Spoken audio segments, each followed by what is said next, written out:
Go DJ. That's my DJ. That's right, DJ Wonnum all up in this biznatch today. Vikings didn't put a high priority on edge either in free agency or day one or day two of the draft because of audio deniable. But something that's been their modus operandi for a number of years is getting a mid-round freakish athlete and just give him to Andre Patterson and then see what he's going to be in a couple years. Enter DJ Wonnum from South Carolina. Boom.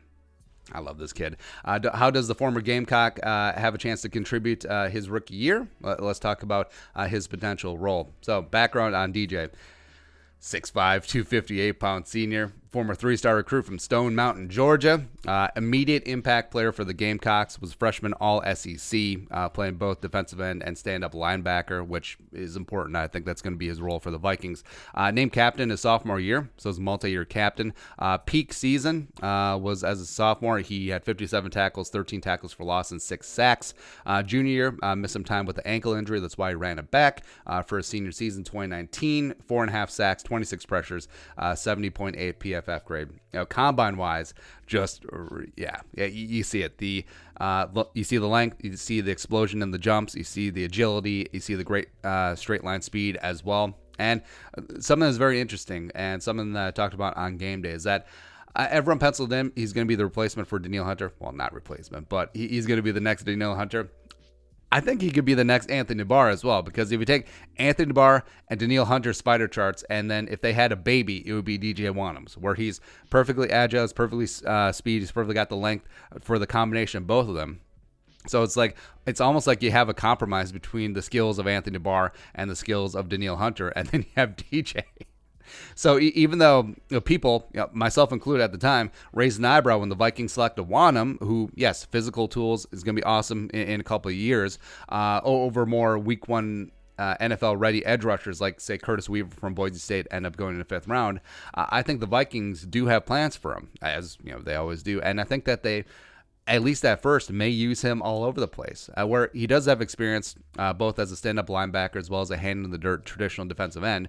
2019, he played 64 of his 638 snaps as a stand-up off-ball linebacker, a.k.a. the Anthony Barr role. And he's actually stronger than his testing showed, because when we did the film breakdown, where it showed him just bull rushing man-sized right tackle Isaiah Wilson from Georgia and really just having his way. So he does have a number of pass rush moves already. Well, he's got speed and he's got bull rush, and he has some level of a spin move. But just imagine a couple years of Andre Patterson just getting in there, setting up additional moves, setting up counter moves, etc. Where before we've compared pass rushing against a tackle like paper, scissors, rock, right? So in college and high school and college and some degree to the pros, you can get by with just throwing rock, and they can't stop you, right? Because defensive linemen or offensive tackles can never just pull out the scissors, say like deuces like that. But Andre Patterson, he's a Rochambeau master. He convinces the tackle that I'm going to throw a rock, but then I'm going to throw scissors, I'm going to throw paper, all that stuff.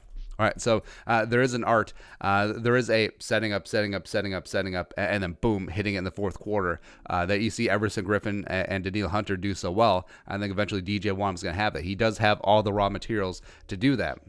And also, if the Vikings are trending towards having a more hybrid front and mixing in 4-3 over, which has traditionally been the Vikings defense under Mike Zimmer, with some 4-3 under concepts, with some 3-4 concepts as well. I mean, Wonnum could be used all over the place, and that really does excite me, where he could be a traditional defensive end. He could be the Leo in a 4-3 under. I think he's got the strength to do that. He could be a stand-up outside linebacker, edge rusher in a 3-4. He could do all of those roles, and he could do all of them extremely well, because I truly believe that the Vikings will sort of let DJ Wonnum figure out where he's going to fit in the NFL. I think this truly will be a collaboration between linebackers coach / co-defensive coordinator Adam Zimmer, as well as defensive line coach and co-defensive coordinator, co-regional defensive coordinators, co-managers, Andre Patterson. I think Adam Zimmer the younger, as well as Andre Patterson, like DJ Wonnum, will be their prodigy, like their co-prodigy. Because I think it's as equally as likely that he becomes the next Anthony Barr as he does become the next Danielle Hunter at this point. Because I think the Vikings are going to test him out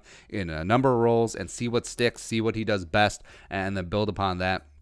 That's why, I mean, players like Wonnum coming in where he doesn't have a defined role right away and you don't know what he's going to be. Sometimes that can be a blessing where he's got the physical athletic skills to pull off anything that they ask him to do, and it could be all of it. So that's why I'm pretty pumped for DJ Wonnum, and you should be too.